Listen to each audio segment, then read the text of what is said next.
Hello everyone, आज हम करने जा रहे हैं सीपीसी का वॉलेट सीरीज़। इसमें हम करने जा रहे हैं केस कैसे डालना है। ठीक है, सेक्शन नंबर 15 से लेकर के 25 प्लेस ऑफ सुइंग कंप्लीट करता है, उसके बारे में हम पढ़ेंगे। एक बार इस सीरीज़ को ध्यान से देख लो। हम इसमें करने जा रहे हैं केस कहाँ डालना है। हमने इससे पहले सेक्शन नंबर 9 से 14 ऑर्डर 1, 2, 3 कंप्लीट कर लिया है। स्टार्ट करते हैं हम सेक्शन नंबर 15 जो कि बात करता है जनरल रूल। इसमें स्पेलिंग गलत हो गई है, उसको आप करेक्ट कर लीजिएगा। अब देखो 15 में है court in which suits to be instituted, और वो कोर्ट कौन सा होना चाहिए? लोएस्ट ग्रेड का होना चाहिए, जो कि कॉम्पिटेंट हो उस केस को ट्राई करने के लिए। ठीक है, उसके पास कॉम्पिटेंसी होनी चाहिए और लोएस्ट ग्रेड का होना चाहिए। ये नहीं कि आप तुरंत ऊपर चढ़ के सुप्रीम कोर्ट हाई कोर्ट पे कर लोगे। नेक्स्ट इसके बाद आता है सब्जेक्ट मैटर से रिलेटेड, जिसमें इमूवेबल प्रॉपर्टी के बारे में डील हो रहा है। इसमें है सेक्शन नंबर 16, 17 और 18। ठीक है, पार्ट 1 और 2 इसके इसी में कर दिए गए हैं। नेक्स्ट स्लाइड में पार्ट 18 है, सेक्शन नंबर 18। सेक्शन नंबर 16 बात करता है suits to be instituted where subject matter is situated. Subject matter जहाँ पे सिचुएटेड है वहाँ पे वो सूट जो है इंस्टीट्यूट कर दिया जाएगा। प्लस पेक्यूनरी लिमिटेशंस इसकी आप लोग एक बार देख लेना। एंड देखो, shall be instituted in the court within the local limits of whose jurisdiction the property is situated। But issues कौन कौन से हैं वो ए से लेकर के एफ तक दिए हुए हैं कि इमूवेबल प्रॉपर्टी की रिकवरी, रेंट, प्रॉफिट से रिलेटेड है, पार्टीशन से रिलेटेड है, फोरक्लोजर सेल, रिडेम्पशन से रिलेटेड है, डिटर्मिनेशन ऑफ एनी राइट और इंटरेस्ट। अब टीपीए में हमने इमूवेबल प्रॉपर्टी से रिलेटेड जितना भी पढ़ा है वो सारा इधर घुसा दो, तो वही सारी चीज़ें हैं। ठीक है, नेक्स्ट इसके बाद क्या है, अगर जहाँ पे पर्सनल ओबीडियंस के थ्रू अगर किया जाएगा तो कहाँ पे इंस्टीट्यूट होगा सूट? या तो लोकल लिमिट्स में जहाँ पे प्रॉपर्टी सिचुएटेड है, या तो लोकल लिमिट्स में जहाँ पे डिफेंडेंट एक्चुअली वर्क करता है, वॉलंटरी या फिर रिसाइड करता है, कोई भी ऐसा काम करता है। ठीक है, तो इससे हमें नेक्स्ट पोर्शन से क्या पता चल रहा है, पर्सनल ओबीडियंस वाले पोर्शन से, कि अरे जब उसको खुद ही देना है पैसा तो पैसा वहीं पे सूट इंस्टीट्यूट करो ना, जहाँ पे उससे पैसा निकालवाने में आसानी हो।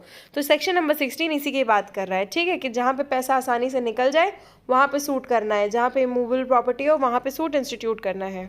नेक्स्ट इसके बाद है section number 17 suits of for immovable property situate within jurisdiction of different courts. तो इसमें यही बात है कि any court within the local limits of whose jurisdiction any portion of the property is situated. कोई भी portion situated है उसी कोर्ट में कर दो, बट इंटायर क्लेम जो होना चाहिए must be cognizable bye such court. Cognizable होना चाहिए उस कोर्ट के द्वारा। नेक्स्ट इसके बाद है सेक्शन नंबर 18 बात करता है place of institution of suit where local limits of jurisdiction of the court uncertain. Section number 16 में बात हो गई कि जहाँ पे प्रॉपर्टी है वहाँ पे सूट कर दो। 17 में बात हो गई प्रॉपर्टी कई सारी जगह है तो उनमें से किसी एक जगह पे कर दो। और 18 में है अरे यार हमें पता ही नहीं प्रॉपर्टी कहाँ पे अनसर्टेनिटी है। ठीक है, तो अगर अनसर्टेनिटी है ना, तो किसी भी कोर्ट में आप कर दो जहाँ पे आप अनसर्टेन हो। जैसे कि कानपुर, इलाहाबाद, लखनऊ के पोर्शन में आप अनसर्टेन हो तो उनमें से किसी भी कोर्ट पे कर दो। बट क्या होना चाहिए, कोर्ट को सेटिस्फाई होना चाहिए कि that there is a ground for alleged uncertainty. Plus court क्या करेगा, रिकॉर्ड करेगा स्टेटमेंट उस चीज़ से रिलेटेड। एंड प्रोविजो क्या है, suit is one with respect to which the court is competent. तुमने अनसर्टेन होके केस तो कर दिया, पर इसमें ऑब्जेक्शन की बात हो रही है कि अगर ऑब्जेक्शन करना है तो क्या होगा, only when no reasonable ground for uncertainty as to the court having jurisdiction. ठीक है, एंड ये भी है कि अगर कॉन्सिक्वेंट फेलियर ऑफ जस्टिस होता है तो दो ही मेन रीजन है कि क्या है कि अनसर्टेनिटी का तुम्हारे पास कोई ग्राउंड ही नहीं है। तुम्हें पता था कि लखनऊ में है वो प्रॉपर्टी तो भी तुमने ऐसा किया। दूसरा क्या है कि उसकी वजह से क्या है, कॉन्सिक्वेंट फेलियर ऑफ जस्टिस हो रहा है। नेक्स्ट इसके बाद बात होती है सेक्शन नंबर 19 में, जो कि बात करता है suits for compensation for wrongs to person और मूवेबल्स। ठीक है, किसी इंसान के साथ या फिर किसी मूवेबल के साथ रॉन्ग करोगे तो क्या होगा, compensation for wrong done to person और to movable if the wrong was done with the local limits of the jurisdiction of one court. अब देखो, local limits of the jurisdiction of one court और defendant reside करता है किसी और जगह पे, तो सूट कहाँ पे इंस्टीट्यूट किया जाएगा, at the option of the plaintiff. ठीक है, प्लेंटिफ डिसाइड करेगा कि कहाँ पे सूट करना है, और प्लेंटिफ के पास दो ऑप्शन है कि एक तो क्या है, लोकल लिमिट का किया गया काम किसी और जगह पे और वो डिफेंडेंट रहता है किसी और जगह पे, तो दो ऑप्शन में से एक ऑप्शन कौन चूज कर सकता है, प्लेंटिफ। नेक्स्ट इसके बाद सेक्शन नंबर 20 में बात हो रही है कि other suits to be instituted where defendant resides और कॉज ऑफ एक्शन अराइजेस। पिछले वाले में क्या बात हो गई थी, लोकल लिमिट्स में कुछ किया तुमने, अब इसमें कॉज ऑफ एक्शन है वो सिमिलर ही है।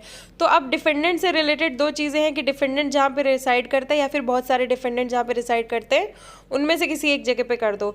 दूसरी चीज़ क्या है, लीव ऑफ द कोर्ट से रिलेटेड है कि अगर एक डिफेंडेंट कहीं और रहता है, दूसरा डिफेंडेंट कहीं और रहता है, तो लीव ऑफ द कोर्ट लेके कर दो। तीसरी चीज़ है कॉज ऑफ एक्शन, जहाँ पे होली या फिर इन पार्ट अराइज होता है। ऑब्वियसली इनमें से किसी भी जगह पे आप कर सकते हो। अब देखो ऑब्जेक्शन टू ज्यूरिसडिक्शन है। अब ऑब्जेक्शन अगर प्लेस ऑफ सुइंग से रिलेटेड है, कॉम्पिटेंस ऑफ द कोर्ट की पेक्यूनरी लिमिट से रिलेटेड है, या फिर competence of the executing court की लोकल लिमिट से रिलेटेड है, तो क्या होगा, फर्स्ट इंस्टेंस पे या तो डील करवा लो, या तो तभी आप कर सकते हो जब क्या है कॉन्सिक्वेंट फेलियर ऑफ जस्टिस है, अदरवाइज आप ऑब्जेक्शन रेज नहीं कर सकते हो।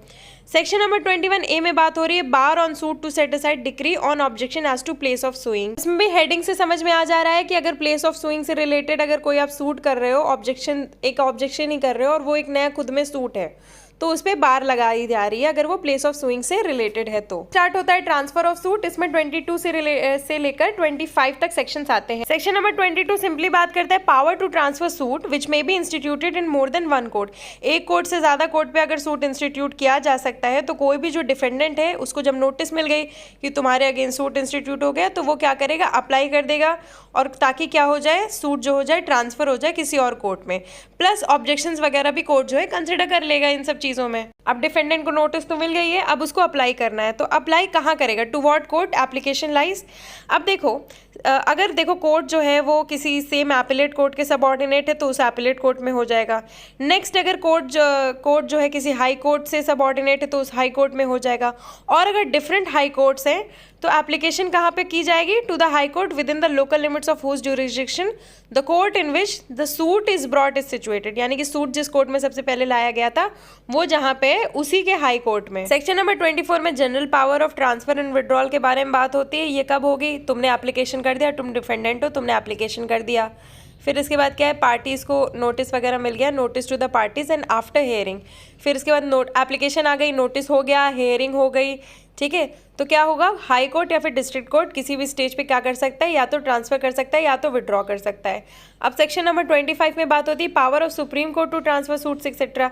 इसका भी प्रोसीजर वही है, सुप्रीम कोर्ट भी क्या कर सकता है, ट्रांसफर कर सकता है। साथ ही में सुप्रीम कोर्ट फ्रिवलस या फिर वेक्सेशियस चीजों में क्या कर सकता है, डिसमिस कर सकता है एप्लीकेशन। अब इसी के साथ हमारे वीडियो कंप्लीट होता है। आई होप आपको ये शॉर्ट में रिविजन अच्छा लगा हो, और अगर अच्छा लगा है तो please do like, share, comment and please do subscribe. और तब तक के लिए थैंक यू।